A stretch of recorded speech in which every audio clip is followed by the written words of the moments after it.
राजमाता जिजाऊ व हिंदवी स्वराज्याचे संस्थापक छत्रपती शिवाजी महाराज यांच्या जयंतीनिमित्ताने मागील आठवड्यापासून तेल्हारा तालुक्यातील सर्व गावात भव्य रक्तदान शिबिराचे आयोजन करण्यात येत आहे। त्यानिमित्ताने तालुक्यातील दानापूर येथे शिवप्रेमी व ग्रामस्थांच्या वतीने श्री संत सोनाजी महाराज मंदिर परिसरात भव्य रक्तदान शिबिराचे आयोजन करण्यात आले होते।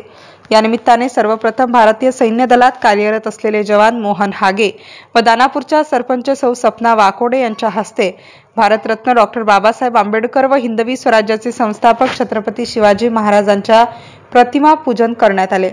त्यानंतर भारतीय सैन्य दलात कार्यरत मोहन हागे यांनी सर्वप्रथम रक्तदान करून या रक्तदान शिबिराचा प्रारंभ झाला। रक्तदान शिबिर प्रसंगी उपसरपंच सागर ढगे, तलाठी अंकुश मानकर, प्रेस क्लबचे अध्यक्ष भगवान हागे, भारतीय सैन्य दलात कार्यरत असलेले सुरेश येऊल, धम्मपाल वाकोडे, सुनील कुमार धुरडे यांच्यासह स्थानिक ग्रामस्थ बहुसंख्येने उपस्थित होते। MCN न्यूज मराठी करिता भगवान हागे, दानापूर।